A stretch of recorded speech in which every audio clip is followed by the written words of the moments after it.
Czy kadrowanie setek zdjęć po sesji potrafi przyprawić Cię o ból głowy? Co gdybym powiedział Ci, że istnieje wtyczka, która zrobi to automatycznie, szybko, precyzyjnie i całkowicie za Ciebie? Dzisiaj sprawdzę dla Was Retouch for Me Crop. Narzędzie, które podobno potrafi odmienić workflow każdego fotografa. Czy rzeczywiście jest tak dobre? Sprawdźmy.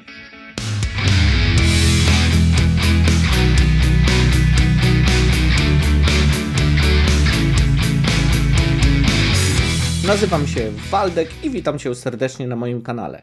To moja pierwsza recenzja narzędzia od firmy Retouch for Me. Dzisiaj na warsztat trafia wtyczka Crop, która samodzielnie kadruje zdjęcia dzięki zaawansowanej technologii AI. Zaczynam recenzję od niej, ponieważ praktycznie nie ma o niej wzmianek na polskim YouTubie. Sprawdzę jej możliwości w praktyce na różnych typach zdjęć. Będą to portrety, zdjęcia produktowe, kadry przygotowane pod social media, a także ogólną jakość i funkcjonalność tego rozwiązania. Na ekranie zobaczysz dokładnie, jak działa ta wtyczka, a przed kamerą podzielę się moją szczerą opinią. Będą zalety, wady i konkretne przykłady. Na koniec podsumuję, abyście mieli wszystko zebrane w jednym miejscu. Właśnie dlatego zachęcam do oglądania do samego końca.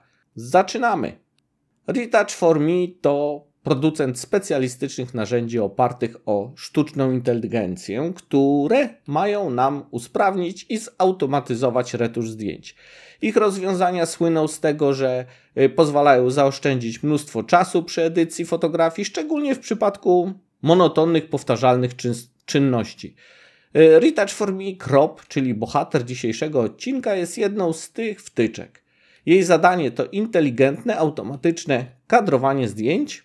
Algorytm analizuje zdjęcie, wykrywa główny obiekt, np. osobę lub produkt, ale tutaj ze znakiem zapytania, i sam proponuje optymalny kadr. Dzięki temu możesz znacznie przyspieszyć swoją pracę i uzyskać spójne rezultaty bez ręcznego kadrowania. Brzmi świetnie. Za chwilę sprawdzimy, czy tak samo dobrze działa w praktyce. A i jeszcze jedno. Jak zdecydujesz się spróbować którejkolwiek z wtyczek Retouch for Me, użyj kodu PHOTOMIX20 przy zakupie. Dostaniesz 20% zniżki, tylko cicho, bo to taka mała, wewnętrzna zniżka dla tych, którzy oglądają do końca. Jeśli podobają Ci się moje filmy, wesprzyj mój kanał na platformie Patronite i skorzystaj z dodatkowych bonusów. Aby zainstalować wtyczkę, przechodzicie do witryny na Retouch for Me i tutaj będziecie mogli skorzystać właśnie z instalek, które przygotowała dla Was tutaj firma. Jak widzicie, jeśli cofniemy, jest w tej chwili promocja 15%, czyli z moimi 20 możecie mieć 35% taniej te wszystkie produkty. A jeżeli chcecie ściągnąć na testy lub jakkolwiek takie wtyczki, to przechodzimy do zakładki produkty. Tutaj mamy wtyczki do retuszu. Jeżeli klikniecie, przechodzimy do witrynki, gdzie jak widzicie są wszystkie te wtyczki i akurat mamy Crop. Jak widzicie, jest to nowa wtyczka, cały czas rozwijana i jest dowiedz się więcej i macie wypróbuj za darmo. Jeżeli to klikniecie, przeniesie Was na witrynę, z której właściwie będzie można sobie ściągnąć tą wtyczkę i tak samo analogicznie robicie z innymi wtyczkami, chyba że już macie konto, to jeżeli wejdziecie tu w konto, będziecie mieli dostęp do wszystkich wtyczek. Po zainstalowaniu wtyczka przy pierwszym uruchomieniu poprosi Was o logowanie do konta właśnie na witrynie Retouch for Me. Dlatego będziecie musieli założyć swoje konto i możecie spokojnie korzystać wtedy z takiej wtyczki. Oczywiście są też, jak widzicie, darmowe produkty, czyli dwie wtyczki, Frequency Separation i Color Match. Możecie sobie ściągnąć i korzystać do woli. Są to, jak już powiedziałem, darmowe produkty, jeżeli chodzi o Retouch for Me. Jeżeli już zainstalowaliście sobie wtyczkę którąkolwiek, to możecie uruchamiać to pokażę na przykładzie tutaj Adobe. Przechodząc do menu filtr i widzicie tutaj na dole Retouch for Me i ta jedna, bo na razie tylko jedną testowałem, jest Retouch for Me Crop i możecie przejść bezpośrednio do tej wtyczki. Jeżeli chodzi o Lightrooma, to należy przejść do menu zdjęcie i tutaj jest edytuj w i także mamy Retouch for Me Crop i wybieracie tą opcję i przechodzicie właśnie do panelu wtyczki. To jest widok głównego okna, jeżeli odpalicie tą aplikację jako oddzielną, czyli nie tak jak pokazywałem wcześniej poprzez Lightrooma czy Photoshopa, a właśnie z ikonki jako oddzielną aplikację. Teraz należy po prostu przeciągnąć w to wielkie okno swoje zdjęcia. Nie jest to nic trudnego, jak widzicie, zaznaczam, przeciągam i już mamy tutaj na taśmie zdjęć te nasze zdjęcia. Tutaj schowam i wystarczy w tej chwili kliknąć na dowolne zdjęcie i automatycznie pojawia się ono na naszym oknie edycyjnym i automatycznie także mamy już dostęp do wszystkich opcji menu, które możemy wykorzystywać właśnie w naszym kropowaniu. Jak widzicie, interfejs Retouch for Me Crop zaprojektowano właśnie z myślą o prostocie i szybkim zastosowaniu, co jest niesamowitym plusem przy pracy z fotografią właśnie taką produktową, możemy to nazwać, bo to głównie jednak będzie się tyczyło tych aspektów bardziej biznesowych niż takich, które wykorzystujemy tylko w przypadku 2 czy 3 zdjęć. No bądźmy szczerzy, tutaj już niesamowicie zyskujemy, obrabiając, właściwie kadrując duże paczki zdjęć. I jak zobaczycie, z lewej strony mamy tylko dwie ikonki. Pierwsza to jest, jeżeli ją wciśniemy, jak widzicie, pojawia się nasz oryginalny obraz. Jeżeli puścimy, mamy już podgląd tego, jak i co zostanie ucięte i jak będzie wyglądał nasz obraz po obróbce. Natomiast tutaj mamy drugą ikonkę z takim ludkiem i jak ją wciśniemy, to jak zauważycie, tworzy się maska postaci, która wskazuje, jak nasz algorytm będzie odczytywał właśnie to zdjęcie. Mamy zaznaczone oczy, właściwie linię oczu, bo idzie, jak widzicie, kropka od ucha do oka, nos, oko, ucho.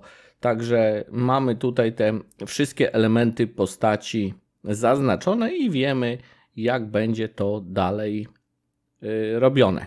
Oczywiście puszczając, automatycznie przechodzimy do naszego widoku, można powiedzieć, pracy. Na górze zaczynamy od menu Aspect Ratio i jak widzicie, można to rozwinąć i mamy pole, w którym można wybrać proporcje kadru. W tej chwili, jak widzicie, mamy 2/3. Dostępne są też formaty, praktycznie każdy mamy tutaj 1:1, 4/5, 16/9, także wszystko możemy sobie wybrać. To definiuje ogólny kształt przycinanego zdjęcia, czy ma być to kwadrat, prostokąt, poziomy lub pionowy, dostosowany do konkretnego przeznaczenia, na przykład do wydruku lub do Instagrama. Na samej górze mamy także takie 3 opcje jak Free, Original i Custom.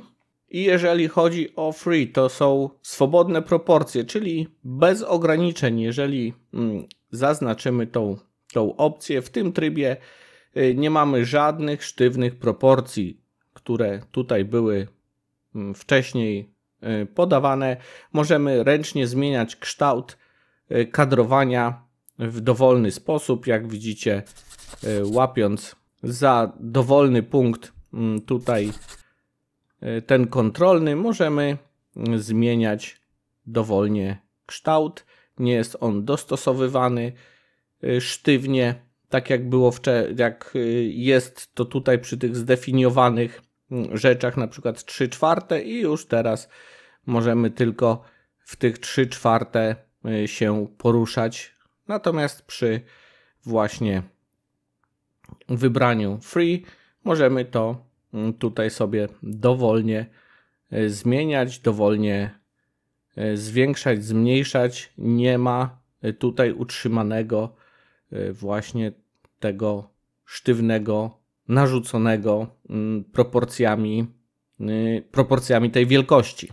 Program także nie będzie pilnował, jak już powiedziałem, tych proporcji boków i możemy ustawić wąski pasek, kwadrat, pion tutaj w zależności od tego, co będziemy chcieli. I tutaj jest to bardziej dla osób chcących mieć pełną swobodę w kompozycji lub przygotowujących grafiki o niestandardowych wymiarach.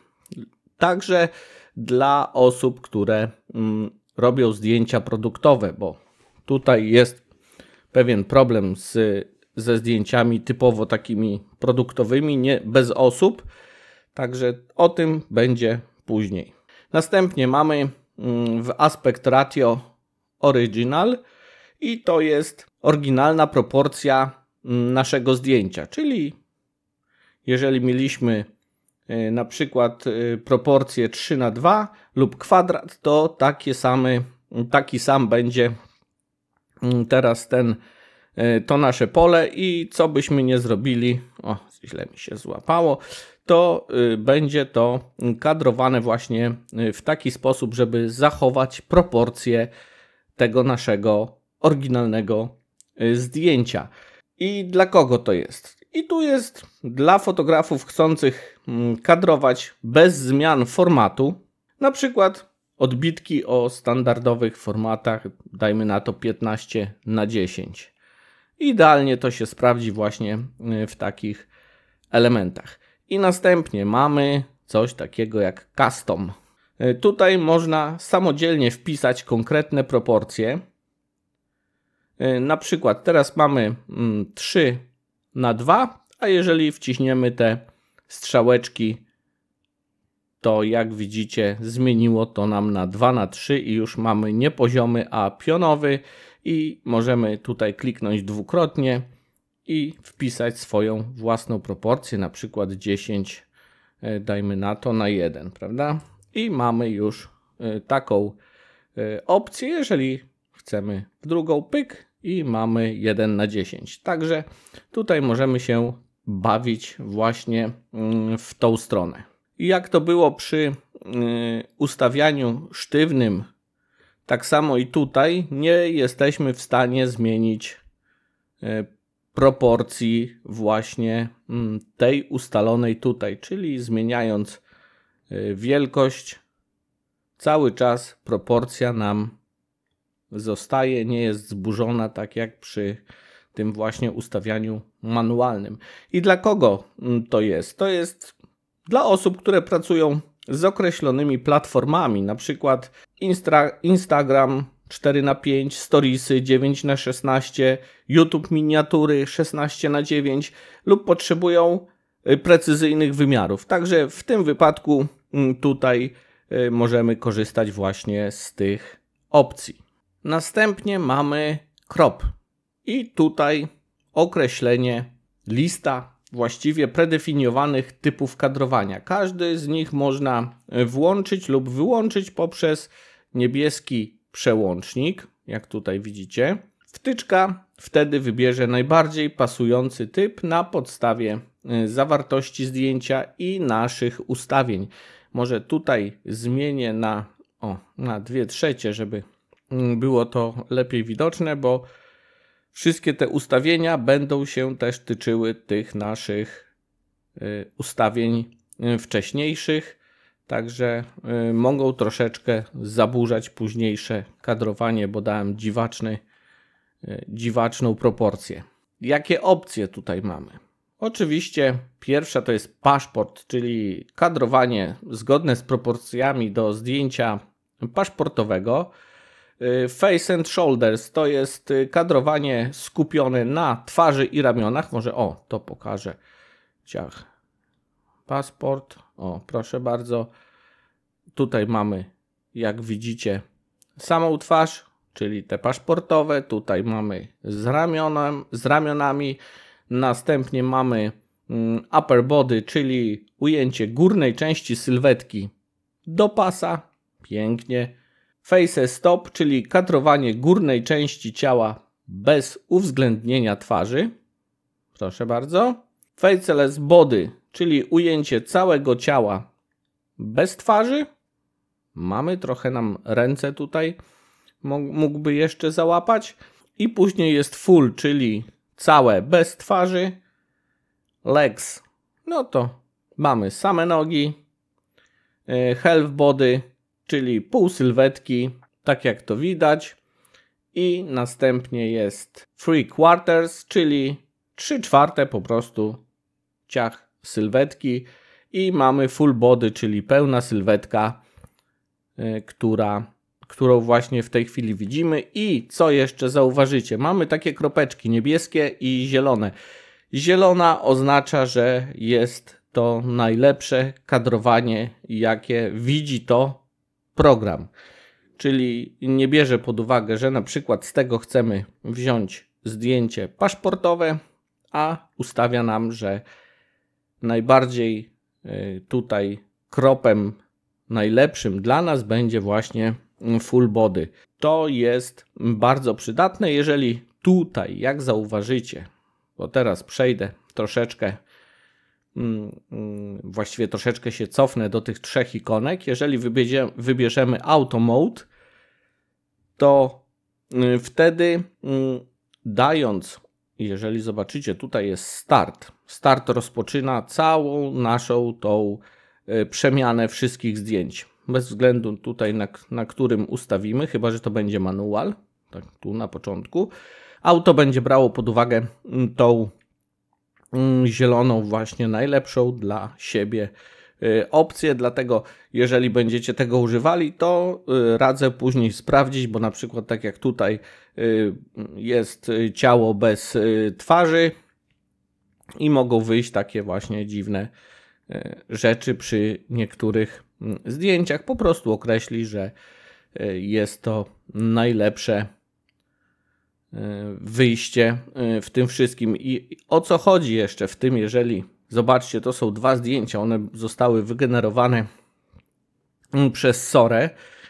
Zrobiłem i są identycznych wymiarów, wszystko to samo i tutaj wybiera dobrze, tutaj wybiera źle, ale jeżeli przejdziemy tu i zobaczcie, tu jest half body i jeżeli tu weźmiemy, a nawet nie możemy wziąć half body, ale tu weźmiemy teraz, half body, to zobaczcie, mamy wyżej głowę i nam wychodzi ten kadr poza zdjęcie, dlatego on uważa, że jednak jest to złe kadrowanie, ponieważ pozostawi nam te czarne elementy i na to trzeba zwrócić uwagę właśnie tutaj w tym wpisywaniu kadrowania, bo no niestety, ale w niektórych rzeczach jest dosyć doskonały, aż za bardzo i to wpływa na to, że te błędy takie się pojawiają.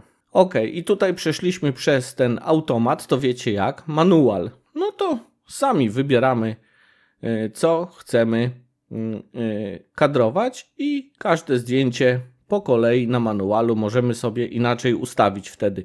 Dając start będzie nam się to robiło właśnie z tego elementu, który dla każdego zdjęcia ustawimy. I jeszcze mamy Fixed Mode.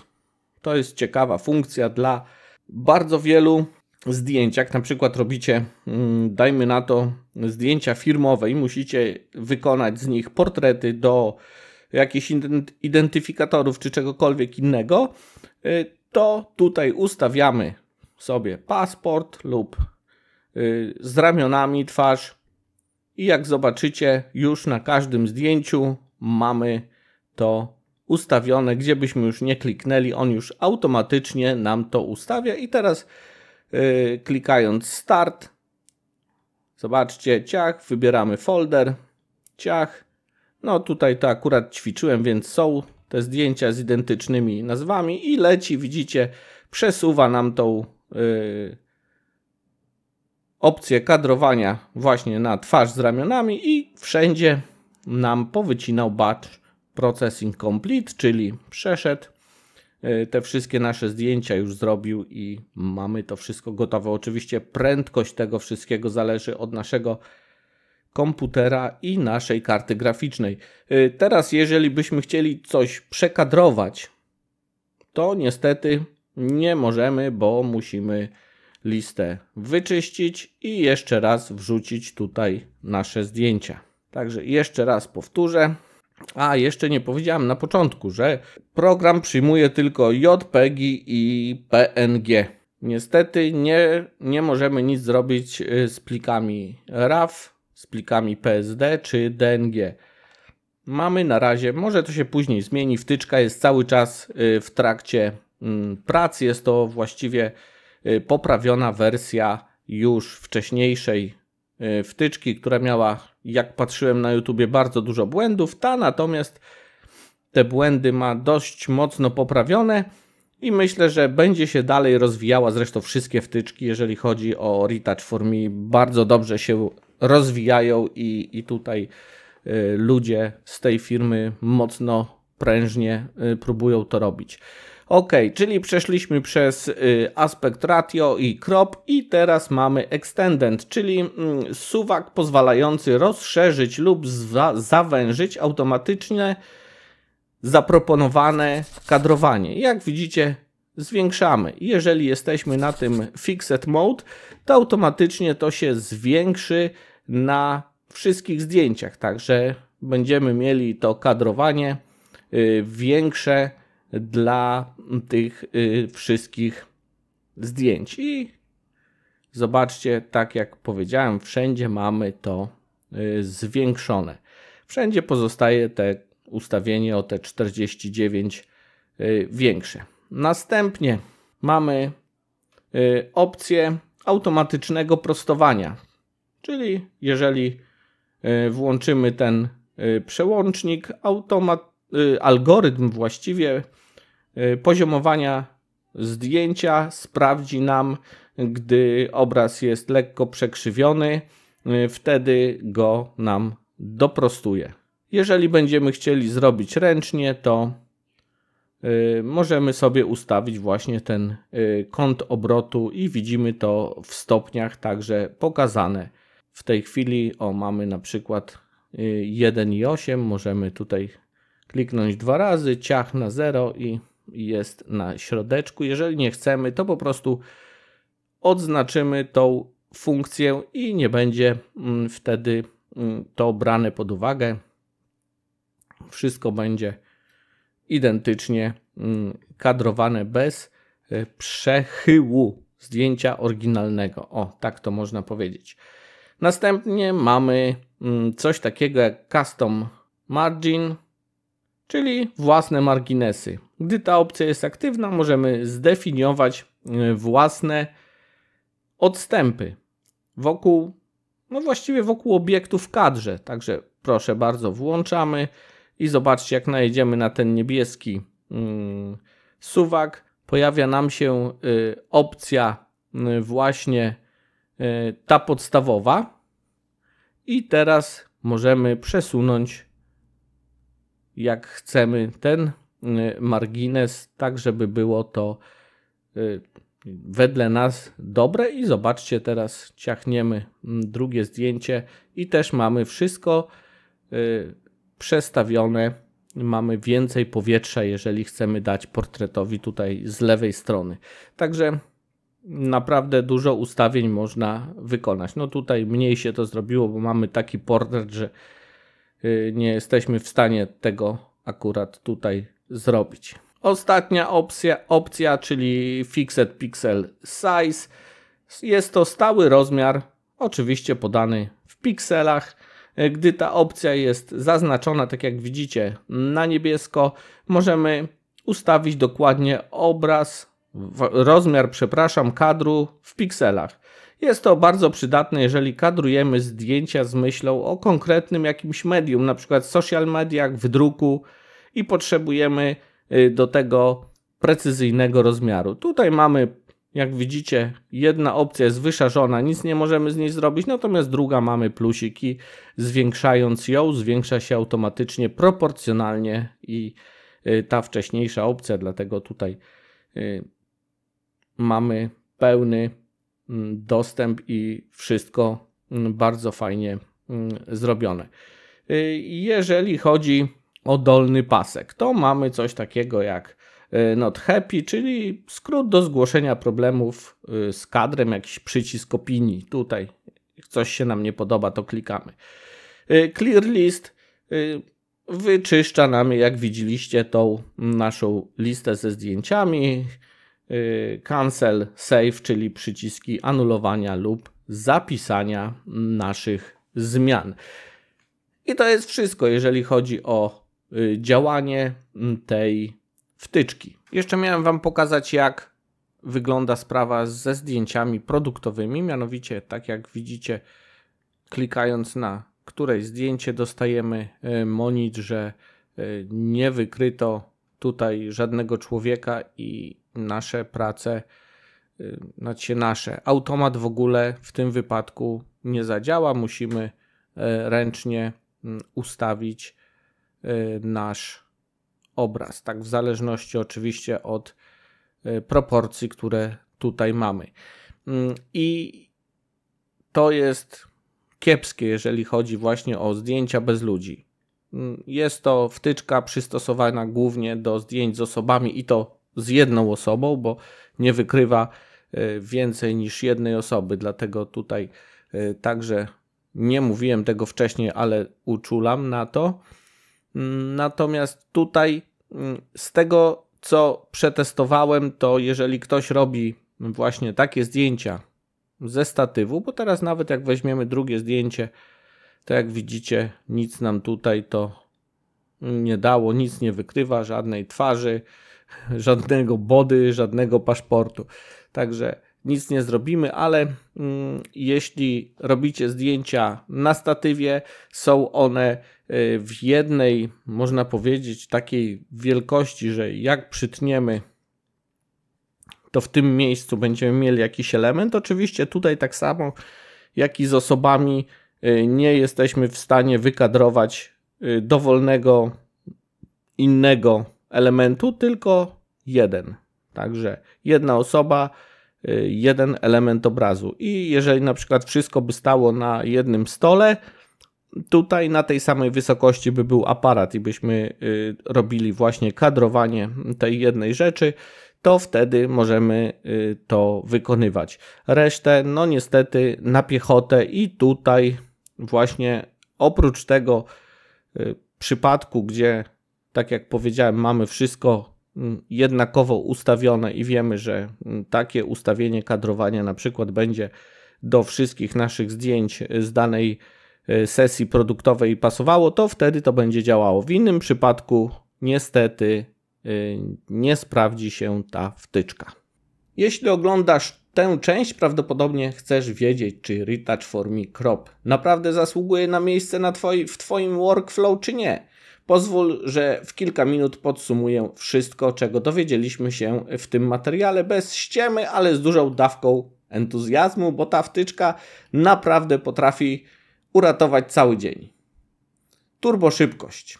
Jedno kliknięcie, kilka sekund. Nawet przy zdjęciach 45 megapikselowych widzisz gotowy kadr, zanim zdążysz dopić łyk kawy. Batch Mode. 300 portretów z sesji firmowej. Uruchamiasz crop, idziesz po herbatę, wracasz, seria gotowa. Oszczędność realnych roboczo-godzin. W pracy jeden dzień ręcznego kadrowania zmieni się w 15 minut nadzoru nad AI. To, co pokazywałem, że nieraz mu się coś tam przestawi. Dlatego naprawdę jest to bardzo szybkie. 3 tryby, które dają Ci pełną władzę. Auto, fotografowanie dla portretów ślubnych, dla ogólnie portretów. AI samo wybiera najlepszy kadr i prostuje horyzont. Fixed dla studia, szkoły, e-commerce.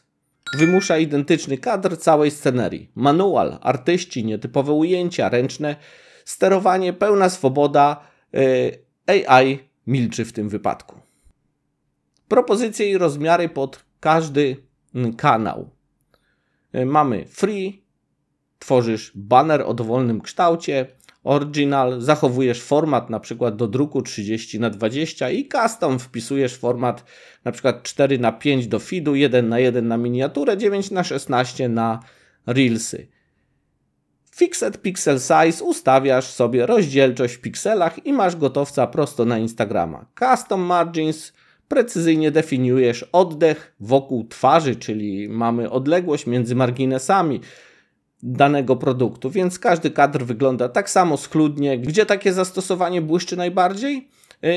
Portret i beauty, headshoty pracowników, katalog modelek, portrety biznesowe, fotografia ślubna, szybki preview dla pary młodej, wszystkie zdjęcia równiutko wyprostowane, social media, jedno źródło, 3 formaty, zero chaosu w siatce, produkty, pojedynczy przedmiot na czystym tle, tryb manualny plus stały piksel i masz gotowy packshot. Wady, o których musisz wiedzieć. AI szuka człowieka. Bez widocznej osoby może się pogubić. Na produkty używaj trybu manual. Jest mega sterylny. Kadrowanie, jeżeli zrobisz zdjęcie artystyczne i kadrujesz specyficznie, to musisz poprawić ten automat, który jest. No i wtyczka lubi GPU. Stare komputery zrobią robotę, ale nie tak szybko jak najnowsze RTX-y. No i cena. Jesteśmy Polakami, jakby nie było, zawsze jest za wysoka. Dlaczego warto? Konsekwencja. Twoje portfolio albo sklep internetowy nagle wygląda jak zaprojektowany przez jednego art dyrektora. Więcej czasu na kreatywność. Zamiast klikać ramką kadrowania, myślisz o świetle, stylizacji i historii, którą opowiadasz zdjęciem. I oczywiście rozwój mojego kanału. Każda sprzedaż z kodem PhotoMix to zysk dla Ciebie oraz realne wsparcie dla kolejnych moich darmowych tutoriali. Jeśli materiał pomógł Ci podjąć decyzję, zostaw łapkę i suba. A teraz wyłącz YouTube'a, odpal Retouch for Me. Crop i sprawdź, ile minut właśnie odzyskałeś. Do zobaczenia w następnym filmie. Cześć!